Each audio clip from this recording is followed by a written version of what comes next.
രാവും പകലും നമ്മൾ കാവല് നിന്നിട്ട് അവന്മാര് കടന്നു കളഞ്ഞിലോടാ. അതാ പാലത്തറക്കാരുടെ പണിയായിരിക്കും. ഏയ്, അതാ കള്ളപ്പിള്ളയുടെ പണിയാണ്. അയ്യോ, നിങ്ങൾക്ക് ഗതികേട് വന്നല്ലോ. പണയം വെച്ച് പോലെ ഈ പടക്കപ്പുരയിൽ ഇരിക്കുന്ന ഇരിപ്പ് കണ്ടിട്ട് എനിക്ക് സഹിക്കുന്നില്ല. ഭാനുമതി, നീ കരയണ്ട. നിന്റെ ഭർത്താവ് രാഷ്ട്രത്തിന് വേണ്ടി ജീവൻ ബലി കഴിച്ചു എന്ന് വിചാരിച്ചാ മതി. അത് വരണ്ടോ നോക്കാൻ? ഇല്ല, അവരിനി വരും തോന്നല്ല. എല്ലാ മഹാന്മാരും ഇങ്ങനെ തന്നെ മരിച്ചിരിക്കുന്നടി. ചേട്ടാ, ചേട്ടൻ അവസാനത്തെ ആഗ്രഹം വല്ലതുണ്ടോ? എനിക്കൊരു പൂവമ്പഴം തിന്നണം. മധുരമുള്ളൊന്നും കഴിക്കരുതെന്ന് നിങ്ങളോട് ഡോക്ടർ പറഞ്ഞിട്ടുള്ളതല്ലേ? നിങ്ങൾക്ക് ഷുഗർ ഉള്ളതല്ലേ? ഇനി എന്ത് ഷുഗറാടി?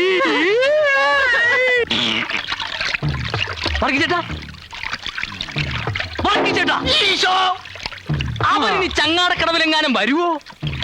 ഏയ്, അത് ശരിയാ. പോയി നോക്കാം നമുക്ക്. പിടിച്ചേ അല്ലേ ഞാനും പറഞ്ഞത്.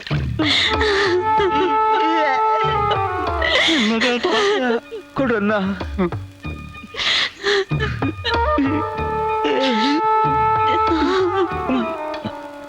നീ പാതി നിന്നോ? വേണ്ട, നിങ്ങളുടെ അവസാനത്തെ ആഗ്രഹമല്ലേ, മുഴുവനും നിങ്ങൾ കഴിച്ചോ. എന്തൊരു ടേസ്റ്റായി. എനിക്കിത് തിന്നാൻ പറ്റില്ലല്ലോ. നീ ഇതിലെത്ര കാശ് പറ്റിച്ചടാ പന്നി. ഇനി എനിക്ക് എന്റെ ചേട്ടനെ പറ്റിക്കാൻ പറ്റില്ലല്ലോ. പഴം കഴിക്കരുതെന്ന് ഡോക്ടർ. ഡോക്ടർ അമ്മന്റെ വായ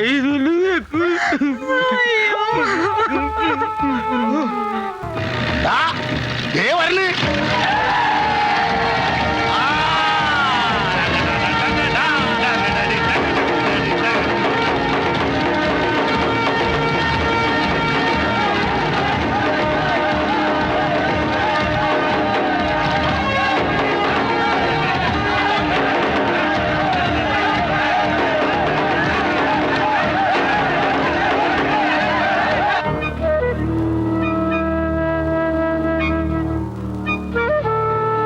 കത്തിക്കാൻ സമയമായി. ചൂട്ട് കത്തിക്കടാ. ഒന്ന് പിടിച്ച്. തീ കൊളുത്തട്ട ഗുരുക്കളെ. പണ്ടെന്റെ അച്ഛന്റെ ഇതൊക്കെ ഞാൻ തീ കൊളുത്തിയതാണ്. കത്തിക്കാൻ വരട്ടെ, ഞാൻ കത്തിക്കാം. നല്ലപോലെ പെട്രോൾ ഒഴിച്ചിട്ടുണ്ടല്ലോ, ആളി കത്തണം.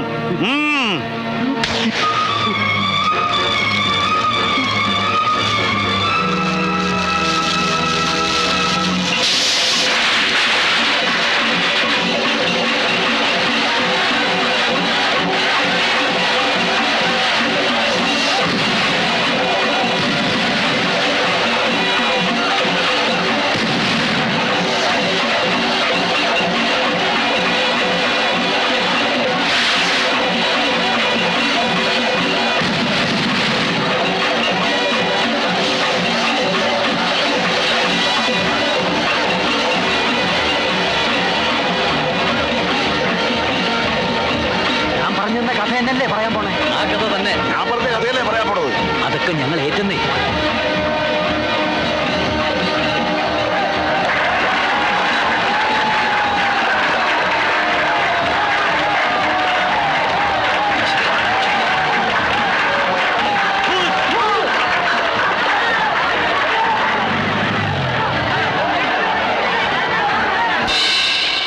കലാസ്നേഹികളെ, ഗാനഭൂഷണം കൊച്ചിൻ ബ്രദേഴ്സ് അവതരിപ്പിക്കുന്ന സസ്പെൻസ് ത്രില്ലർ കഥാപ്രസംഗം പുതുക്കോട്ടയിലെ പുതുമണവാളൻ. പ്രിയമുള്ളവരെ, കലാസ്നേഹികളെ, ഇതൊരു പ്രണയ കഥയാണ്. ഈ കഥ നടക്കുന്നത് അതിമനോഹരമായ ഒരു ഗ്രാമത്തിലാണ്. ആ ഗ്രാമത്തിന്റെ പേരാണ് പുതുക്കോട്ട. ആ ഗ്രാമത്തിൽ രാജ്യതുല്യനായ ഒരു മനുഷ്യനുണ്ടായിരുന്നു. അദ്ദേഹത്തിന്റെ പേര് മാടശ്ശേരി തമ്പി.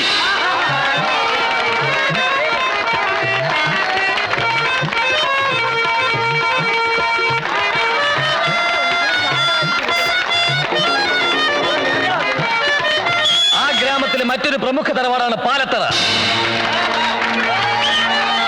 അവിടുത്തെ ശ്രീദേവി തമ്പുരാട്ടിയെ മാടശ്ശേരി തമ്പി വിവാഹം കഴിച്ചു. പക്ഷെ ഒരു കുഞ്ഞിനെ സമ്മാനിച്ച് അധികകാലാവുന്നതിന് മുമ്പ് തമ്പുരാട്ടി ഇഹലോകവാസം വെടിഞ്ഞു. ആ രണ്ട് കുടുംബങ്ങളിലെയും ആളുകളുടെ ദുഃഖം അകറ്റിയത് ആ കുഞ്ഞാണ്. അവൾ ഇന്ന് വളർന്നൊരു രാജകുമാരിയെ പോലെ ആയിക്കഴിഞ്ഞു. പ്രിയമുള്ള സുഹൃത്തുക്കളെ, അവളുടെ പേരാണ് ഗീതു. ആ രാജകുമാരിയുടെ ജന്മനാളാണെന്ന് മാളികപ്പുരയിൽ ഉത്സവമാണെന്ന് നിങ്ങളെ ഞങ്ങൾ അങ്ങോട്ട് ക്ഷണിക്കുന്നു. അങ്ങനെ ഇരു കുടുംബങ്ങളും ആമോദത്തോടെ വസിച്ചിരുന്ന കാലത്ത് ഒരു കൊടുങ്കാറ്റ് പോലെ, ഒരു പേമാരി പോലെ, ഒരു വെള്ളരി പോലെ അവൻ വന്നു. അതാ അവൻ ആ ഗ്രാമത്തിൽ കാലുകുത്തി കഴിഞ്ഞു.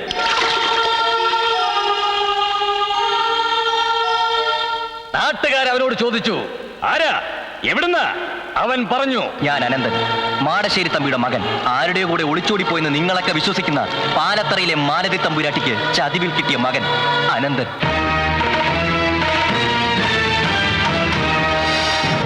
തല്ലിക്കോ, തല്ലി കൊന്നാലും ശരി, സത്യം മുഴുവൻ ഞാൻ വിളിച്ചു പറയും. നിങ്ങളുടെ സഹോദരി എന്റെ അമ്മ മാലതി തമ്പുരാട്ടി ഒരുത്തന്റെ കൂടെ ഒളിച്ചോടിയതല്ല, ഒഴിഞ്ഞു മാറിക്കൊടുത്തതാ ഈ ഗീതുവിന്റെ അമ്മയ്ക്ക് വേണ്ടി. ചതിവ് പറ്റിയ പിന്നെ അമ്മയ്ക്ക് മനസ്സിലായത് അനിയത്തി ഇയാള്. ഇടാ കള്ള കഴിവേറിന്റെ മോനെ, എന്തു ഭാവിച്ച നിന്റെ ഈ വരവ്?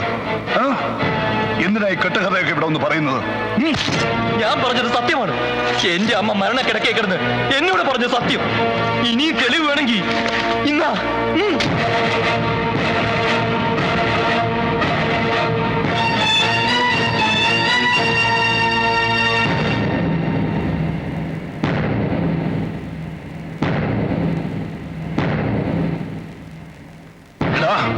നീ പറഞ്ഞൊന്നും സത്യമല്ല. ഇതെല്ലാം നിന്റെ അമ്മ പറഞ്ഞതാണെങ്കിൽ അതും കള്ളവാ. എനിക്ക് അവളുമായി യാതൊരു ബന്ധവുമില്ല. എനിക്കിങ്ങനെ ഒരു മകനുമില്ല. മര്യാദയ്ക്ക് നീ ഇവിടുന്ന് പോകുന്നതാ നല്ലത്. നാളെ സൂര്യൻ ഉദിക്കുന്നതിന് മുമ്പേ നീ ഇവിടുന്ന് പോയില്ലെങ്കിൽ മറ്റൊരു സൂര്യോദയം നീ കാണില്ല. ആ പകലിന് മീതെ രാത്രിയുടെ തിരശ്ശീല വീണു. പുലർച്ചയ്ക്ക് കോഴി കൂകി. അത് കേട്ട് സൂര്യൻ ഉദിച്ചു. അനന്തൻ പോയില്ല. അതെ, അനന്തൻ പോയിട്ടില്ല. അവനങ്ങ് പാലത്തറയിലുണ്ട്. പാലത്തറക്കാർ അനന്തൻ അഭയം കൊടുത്തു. പ്രിയമുള്ളവരെ, മാടശ്ശേരി തമ്പി നേരെ പാലത്തറയിലേക്ക് കുതിച്ചു.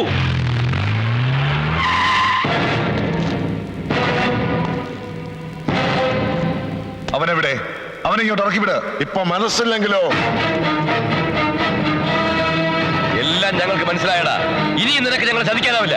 എല്ലാ വൈരാഗ്യങ്ങളും മറന്ന് എന്റെ പെങ്ങളെ കെട്ടിച്ചു തരണമെന്ന് നീ പറഞ്ഞപ്പോ ഇത്രയും വലിയൊരു ചതി ഉണ്ടാകുമെന്ന് ഞാൻ കരുതിയില്ല. ഞങ്ങളെ കുടുംബത്തോടെ നീ ചതിക്കുകയായിരുന്നു. ഏത് കോടതിയിൽ പോകേണ്ടി വന്നാലും ശരിയാ, സത്യം ഞങ്ങൾ തെളിയിക്കും. നീ എന്തോന്നാണ് ഈ പറയുന്നത്? തമ്പിയായിട്ട് ഇങ്ങനെയൊക്കെ ചെയ്യുന്നതിന് തോന്നുന്നുണ്ടോ? നിന്ന് ന്യായം പറയാതെ ഇറങ്ങി പോടാ.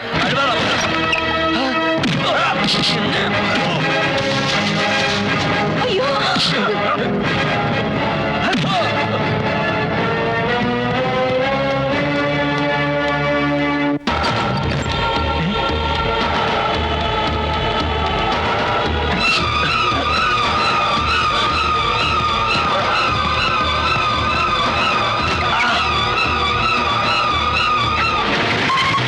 പിന്നീട് അനന്തനെ ആ ഗ്രാമത്തിൽ ആരും തന്നെ കണ്ടിട്ടില്ല.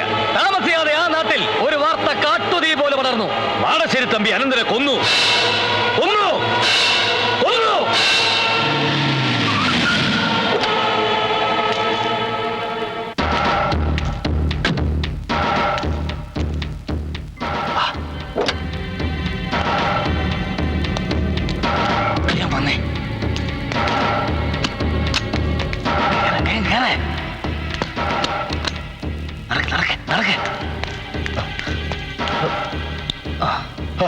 എന്തിനാടാ ഇതൊക്കെ? ഞാൻ എന്തിനാ വിളിക്കുന്നേ? എടാ, നാട് മുഴുവൻ പോലീസാ. നിന്നെ അറസ്റ്റ് ചെയ്യാൻ കോടതി ഉത്തരവുണ്ട്. നീ ഇവിടെ ഇരുന്നേ, ഇരിക്കേ. ഇനിയെങ്കിലും സത്യം പറ, അവനെ നീ എന്താ ചെയ്തേ? അവനെ ഞാൻ അക്കരെ കൊണ്ടാക്കി. മേലാൽ ഇങ്ങോട്ട് വരരുതെന്നും പറഞ്ഞു. എടാ, ഇതൊക്കെ പറഞ്ഞ പോലീസും കോടതിയും വിശ്വസിക്കുവോ? ഇതിലെന്തോ ചതിയുണ്ട്. നീ വളരെ സൂക്ഷിക്കണം. ഒരു കാരണവശാലും പോലീസിന് പിടികൊടുക്കരുത്. നമുക്ക് മുൻകൂർ ജാമ്യത്തിന് ശ്രമിക്കാം.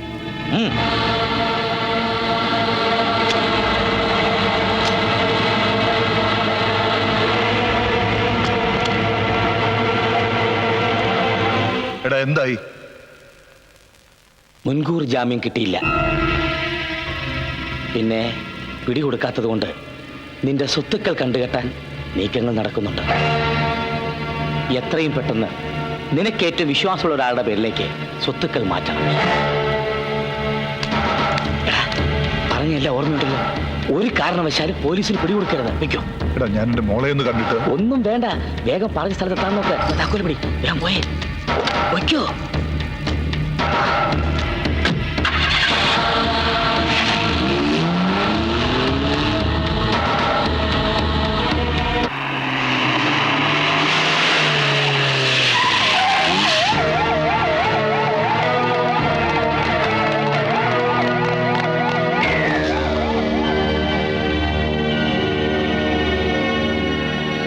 പാലത്തറക്കാർ നിനക്കെതിരെ ഒരുപാട് സാക്ഷികളെ നിരത്തിയിട്ടുണ്ട്. വെള്ളം പോലെ കാശ് ഒഴുകും. പക്ഷെ അല്പഭാഗ്യം നമ്മുടെ പക്ഷത്ത്. അനന്തന്റെ ഒരു ബാഗ് ചായപ്പീടികന് കിട്ടി. അതിലവന്റെ വസ്ത്രങ്ങളും ഡ്രൈവിംഗ് ലൈസൻസും ഉണ്ട്. ലൈസൻസില് അവന്റെ ബ്ലഡ് ഗ്രൂപ്പ് ഏതാണെന്ന് കാണിച്ചിട്ടുണ്ട്. O-. ഇനി അതേ പിടിച്ചൊരു കളി കളിക്കാം. അവനെ കൊന്നത് നീയാണെന്ന് അങ്ങോട്ട് സമ്മതിച്ചേ. നീ എന്തായി പറയുന്നേ? എടാ ഞാൻ പറയട്ടെ. കഷ്ണം കഷ്ണമാക്കി അവന്റെ ശരീരം കായലിലെറിഞ്ഞു എന്ന് പറയണം. കൊല്ലാൻ ഉപയോഗിച്ച ആയുധവും അവന്റെ വസ്ത്രങ്ങളും വാഴത്തോപ്പി കുഴിച്ചിട്ടിരിക്കുകയാണെന്നും പറയണം. എന്തിനാ? ആയുധത്തിലും വസ്ത്രത്തിലും രക്തം പുരട്ടി ഞാൻ വാഴത്തോപ്പി കുഴിച്ചിടാം. അത് പോലീസ് കണ്ടെടുക്കും. നിന്റെ കുറ്റസമ്മതം കൂടി ആകുമ്പോ നിനക്ക് ജാമ്യം കിട്ടും. എന്തൊക്കെയായി പറയുന്നത്? എനിക്കൊന്നും മനസ്സിലാവുന്നില്ല. അതായത് അവന്റെ ബ്ലഡ് ഗ്രൂപ്പ് O-. വസ്ത്രത്തിലുള്ളത് വേറെ ഏതെങ്കിലും ഗ്രൂപ്പിൽപ്പെട്ട രക്തവുമായിരിക്കും. അതോടെ കേസ് പൊളിയും. എല്ലാം ഞാൻ നോക്കിക്കോളാം.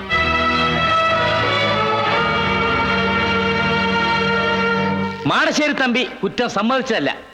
മൃഗീയമായ പീഡനങ്ങളിലൂടെ എന്റെ കക്ഷിയെ കൊണ്ട് കുറ്റം സമ്മതിപ്പിക്കുകയായിരുന്നു. ഈ അവസരത്തിൽ ഈ കേസിലെ ഏറ്റവും പ്രധാനപ്പെട്ട ഒരു തെളിവ് ഞാൻ ഹാജരാക്കുന്നു.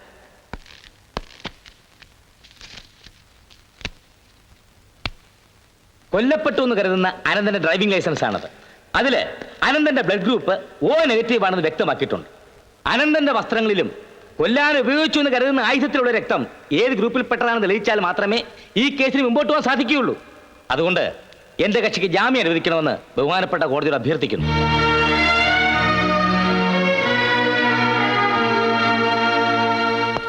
ഈ കേസിലെ ഏറ്റവും സുപ്രധാന തെളിവാണ് എതിർഭാഗം വക്കീൽ ഇവിടെ ഹാജരാക്കിയിട്ടുള്ളത്.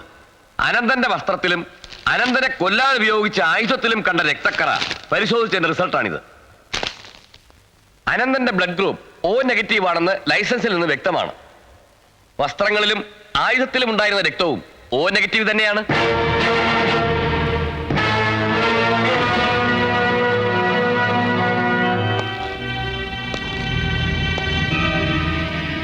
ചതുവ് പറ്റിയടാ. നമ്മൾ കളിച്ച കളി എങ്ങനെയോ പുറത്തറിഞ്ഞു. നീ അത് ആരോടെങ്കിലും പറഞ്ഞായിരുന്നോ? പിള്ള കാണാൻ വന്നപ്പോ ഞാനത് പറഞ്ഞിരുന്നു. കാര്യസ്ഥൻ പിള്ള മാടശ്ശേരി തമ്പിയെ ചതിച്ചു എന്ന് പറയാൻ കഴിയില്ല. കാരണം പിള്ള ഈ വിവരം കൊച്ചു തമ്പി അറിയിച്ചിരുന്നു. മാടശ്ശേരിയിലെ വേലക്കാരി ഈ വിവരം പാലത്തറയിലേക്ക് ചോർത്തി.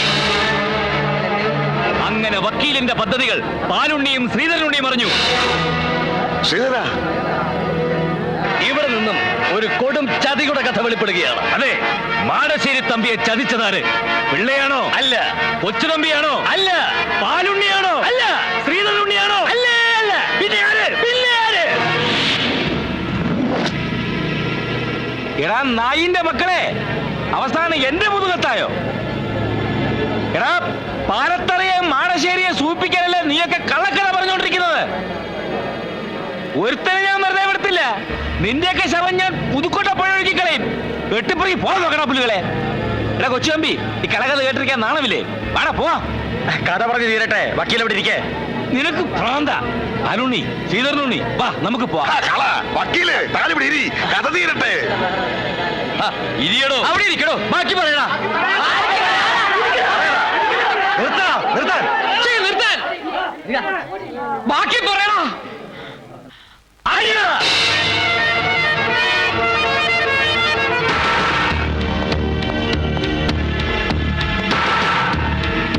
നിന്നെ ആരാ അങ്ങോട്ട് കെട്ടിയെടുത്തേ? ഇങ്ങോട്ട് വരാൻ ഞാൻ നേരത്തെ പറഞ്ഞിരുന്നല്ലേ? എന്നെ അങ്ങനെ അങ്ങ് ഒഴിവാക്കാന്ന് വിചാരിക്കേണ്ട വക്കീലെ. എന്തെങ്കിലും നിന്ന് ഒതുക്കാന്നും കരുതാം. ചെറുപ്പം മുതലുള്ള കൂട്ടുകാരനെ വിശ്വസിച്ച് മാടശ്ശേരി തമ്പി എത്ര ലക്ഷം രൂപയ്ക്കുള്ള ബിനാമി ഇടപാടുകളാണ് നടത്തിയിരിക്കുന്നതെന്ന് എനിക്കറിയാം. പിന്നെ സ്വത്തുക്കൾ കണ്ടുകെട്ടുമെന്നും പറഞ്ഞ് വക്കീലിന്റെ പേരിലേക്ക് എത്ര കോടിയുടെ സ്വത്തുക്കളാണ് കൈമാറിയിരിക്കുന്നതെന്നും എനിക്കറിയാം. എല്ലാം അറിഞ്ഞുകൊണ്ട് തന്നെ ഞാൻ ഈ കളിക്ക് കൂട്ടുന്നത്. നിനക്കിപ്പോ എന്താ വേണ്ടത്? ഞാൻ പറഞ്ഞില്ലേ, മാന്യമായ പ്രതിഫലം. അത് കിട്ടിയാലേ ഞാൻ പോകൂ. എന്നാ കൊണ്ടുപോയിക്കും. ഒരു കാരണവശാലും നീ ഇവിടെ ഇനി വരാൻ പാടില്ല. എന്താവശ്യമുണ്ടെങ്കിലും ഞാൻ അവിടെ വന്ന് നിന്നെ കണ്ടുകൊള്ളാം. മാടശ്ശേരി തമ്പി ജയിലുകാരിയിരിക്കുന്ന കാര്യം നീ മറക്കണ്ട. മാത്രവുമല്ല, 2 കഥാപ്രസംഗക്കാര് ഈ കഥ പറയുമെന്നും പറഞ്ഞ് അവിടെ നടപ്പുണ്ട്. അവന്മാരാരും നിന്നെ കാണാൻ പാടില്ല. മനസ്സിലായില്ലേ? എന്നെ ഒരാളും കാണില്ല. അത് ഞാൻ നോക്കിക്കോളാം. പക്ഷേ ഞാൻ ആവശ്യപ്പെടുമ്പോ എനിക്ക് കൃത്യമായിട്ടും പണം എത്തിയിരിക്കും. എടാ മോനെ, നീ സംസാരിക്കുന്നതേ ഗോവിന്ദൻ വക്കീലിനോടാ. പണ്ട് എപ്പോഴും എടുത്ത മാലയിൽ തമ്പ്രാട്ടിയുടെ ഫോട്ടോയിൽ മുടിയിൽ ഇത്ര നരയും മുഖത്തിത്ര ചുളിവ് വിട്ട് നിന്റെ ഫോട്ടോയും ചേർത്ത് ഈ നിൽക്കുന്ന ജോൺ സക്രിയായെ അനന്തനാക്കി മാറ്റാൻ എനിക്ക് കഴിയുമെങ്കിൽ മാടശ്ശേരി തമ്പിക്ക് വാങ്ങിച്ചു കൊടുത്തതുപോലെ ഒരു കുരുക്ക് നിനക്കും വാങ്ങിച്ചു തരാൻ ഈ ഗോവിന്ദൻ വക്കീലിന് കഴിയും. എടാ പൊന്നു മോനെ, ഞാൻ കളിക്കുന്നതേ നിയമം കൊണ്ടാ, അത് മറക്കണ്ട. നിർത്തണ പുല്ലുകളെ, നിന്റെയൊക്കെ കള്ളക്കഥ അടിച്ച് നിരത്തും ഞാൻ.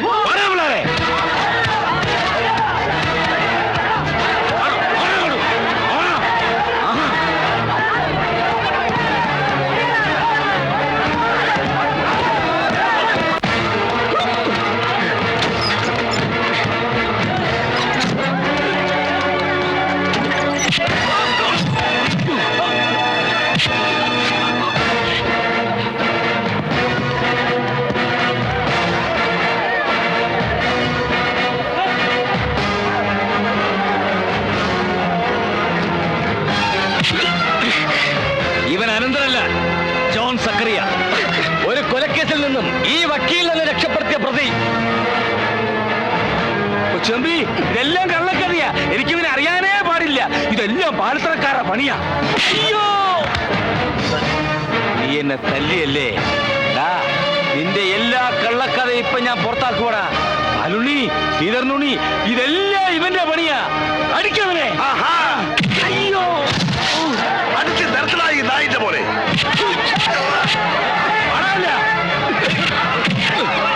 അടിച്ച് നിർത്തണ, ഒരുത്തനെ വിടരുത്.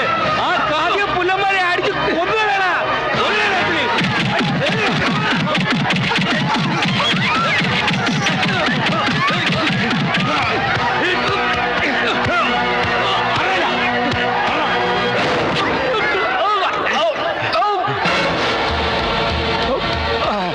തമ്പിയോ, നീ എപ്പോ ഇറങ്ങി?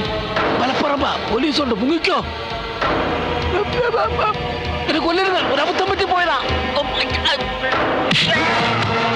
ആഹാ, നീ എന്നെ തല്ലിയല്ലേ? എടാ, ഞാൻ ഗോവിന്ദൻ വക്കീല, നിയമം പഠിച്ചവനാ. ഞാൻ നുറക്ക മൂളിയാൽ നീ വീണ്ടും അകത്താ.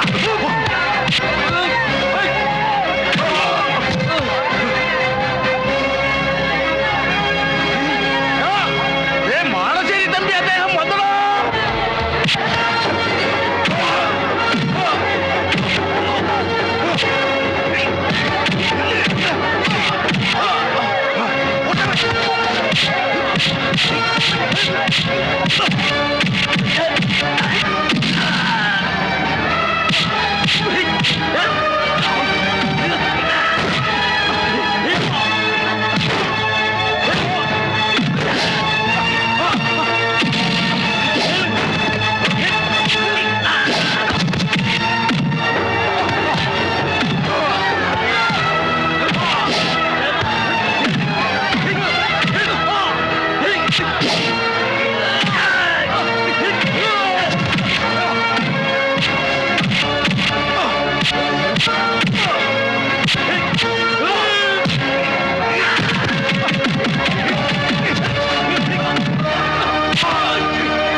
സ്നേഹിച്ചു.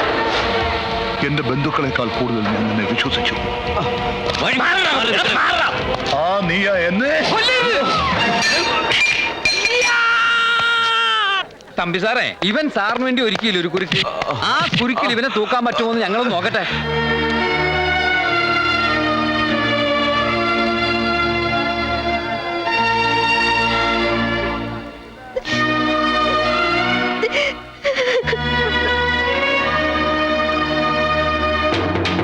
പ്രിയമുള്ളവരെ, കലാസ്നേഹികളെ, അങ്ങനെ കഥയുടെ അവസാന ഭാഗത്തേക്ക് ഞങ്ങൾ കടക്കുകയാണ്.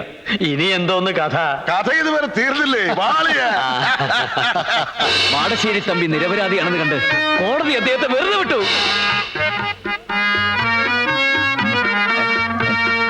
മാടശ്ശേരി തമ്പി ഗാനഭൂഷണം കൊച്ചിൻ ബ്രദേഴ്സിനോട് ചോദിച്ചു, നിങ്ങൾക്ക് എന്താണ് വേണ്ടത്? നിങ്ങൾ എന്റെ ജീവനാണ് രക്ഷിച്ചിരിക്കുന്നത്. അപ്പോൾ അവർ പറഞ്ഞു, സാർ, ഞങ്ങൾക്ക് മറ്റൊന്നും വേണ്ട, ഞങ്ങൾക്ക് അങ്ങയുടെ ജീവൻ തന്നെയാണ് വേണ്ടത്. അതെ, അതായത് അങ്ങയുടെ ജീവന്റെ ജീവനായ മകളെ. അതോടുകൂടി ഗാനഭൂഷണം ഗിരീഷ് കൊച്ചിനും ഗീതവും തമ്മിലുള്ള പരിശുദ്ധ പ്രേമം പുതുക്കോട്ട മുഴുവൻ പാട്ടായി.